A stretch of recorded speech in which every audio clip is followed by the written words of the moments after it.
حقیقت پسندی۔ ہمیں چاہیے کہ حقیقت جیسی ہے اس کو ویسی ہی سمجھیں، خواہ وہ حقیقت ہمارے فائدے میں تمام ہوتی ہو یا نقصان میں۔ ہمیں ایسا نہیں کرنا چاہیے کہ حقیقت کو ہر حال میں اپنے فائدے ہی میں سمجھیں۔ ہر شخص کو اپنی طاقت اور توانائی کی مناسبت سے حقیقت بینی کی اینک اپنی آنکھوں سے لگانی چاہیے اور حالات کو بغیر کسی کمی بیشی کے محسوس کرنا چاہیے۔ معاشرے میں تباہی پھیلانے والے لوگ ہمیشہ اپنے نفس کو مطمئن کرنے کے لیے حقیقتوں کو توڑ مروڑ کر بیان کرتے ہیں۔ وہ خود کو اس طرح فریب دیتے ہیں کہ اپنی غلط بیانی ہی کو حقیقت سمجھنے لگتے ہیں۔ اس قسم کا سمجھنا اپنے نفس کو دھوکہ دینے اور اپنے دل کو اندھا بنانے کی ایک قسم ہے۔ 6 اگست 1945 کو دنیا کا پہلا ایٹم بم جاپان کے شہر ہیروشیما پر پھینکا گیا۔ اس واقعے کی وجہ سے جاپان کا یہ شہر دنیا کی تاریخ میں ہمیشہ یاد رکھا جائے گا۔ اس دن اس واقعے کے نتیجے میں جاپان کے 1.5 لاکھ افراد متاثر ہوئے۔ ہیروشیما کی آبادی 1940 میں 3,44,000 تھی اور 1953 میں گھٹ کر صرف 286 رہ گئی تھی۔ اس کے 3 روز بعد ایک اور بم ناگاساکی پر پھینکا گیا۔ جاپانیوں نے ایک ہفتے کی خاموشی کے بعد ہار مان لی۔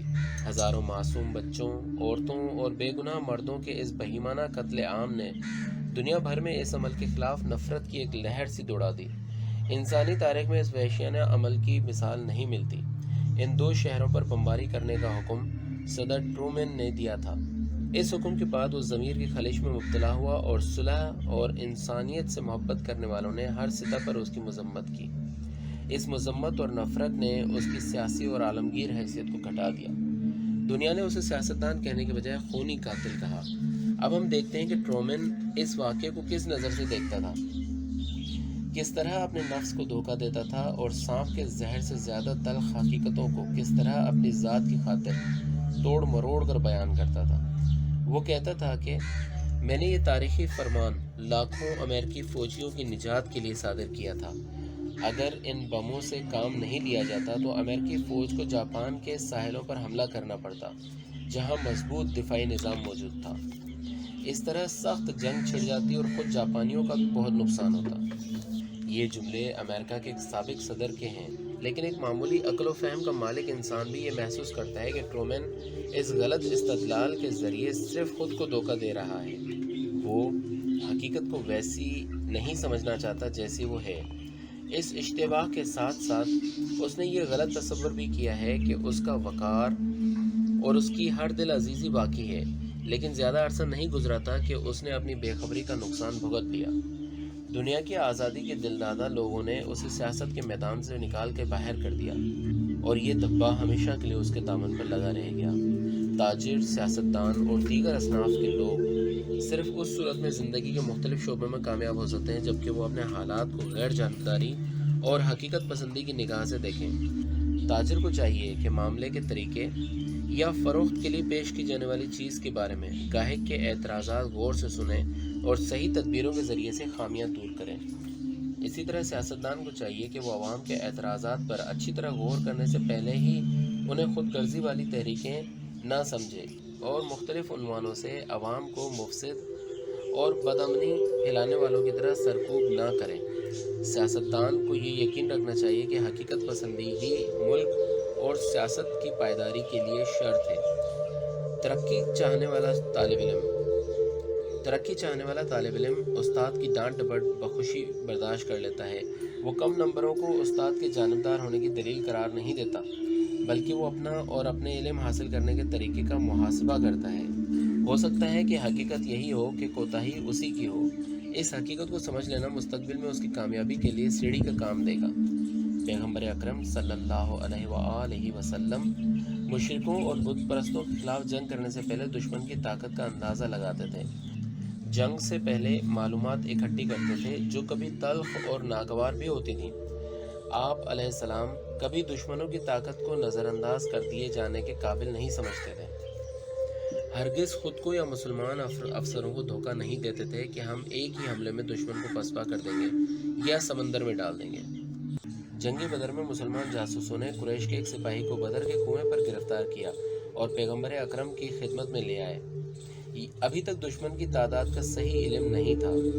پیغمبر اکرم نے اس سے پوچھا، یہاں قریش روزانہ کتنے اونٹوں کو نہر کرتے ہیں؟ اس نے جواب دیا کبھی 9 اور کبھی 10 اونٹوں کو نہر کرتے ہیں۔ تو پیغمبر اکرم نے فرمایا کہ دشمن کی تعداد 900 اور 1000 کے درمیان ہے۔ 6 جون 1967 کو عربوں اور اسرائیل کے درمیان جنگ عربوں کی شکست پر ختم ہوئی۔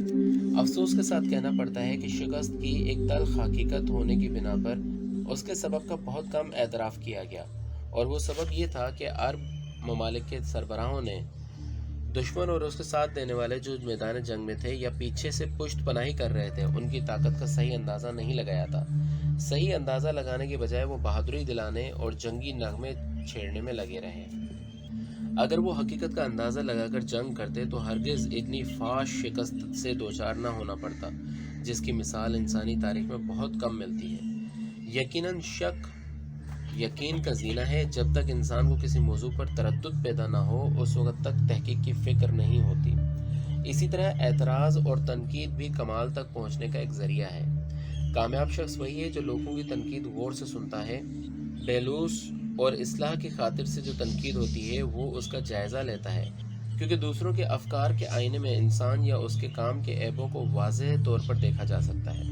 جیسا کہ ایک شعر میں کہا گیا ہے، جمشید نے جام جہاں نما اس سبب سے بنایا کہ وہ اس بات سے آگاہ نہیں تھا کہ دنیا خود اپنے آپ کو دکھانے والا جام ہے۔ ہمیں یاد رکھنا چاہیے کہ امام جعفر صادق علیہ السلام نے فرمایا کہ میرے بھائیوں میں مجھے سب سے زیادہ وہی پسند ہے جو میرے عیوب کو ایک تحفے کے طور پر مجھے دے اور مجھے میرے عیب بتائے۔ ہمارے ان عظیم رہنما کی نظر میں بہترین تحفہ یہی ہے کہ لوگوں کی کوتاہیوں کا صحیح انداز سے ان کے سامنے پیش کیا جائے۔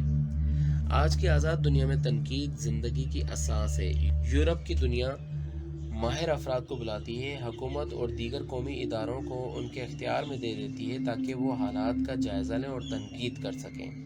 جو شخص تنقید سن کر برا مانتا ہے، حقیقت جیسی ہے اس کو ویسی دیکھنا نہیں چاہتا، اپنے حالات کے آئینے یعنی اپنے بارے میں لوگوں کے خیالات کو دیکھنا اسے سخت ناگوار گزرتا ہے، تو اس سے کہنا چاہیے کہ خود شکن آئینہ شکستن خطا است، اپنے آپ کو توڑ دے، آئینہ توڑ دینا خطا ہے۔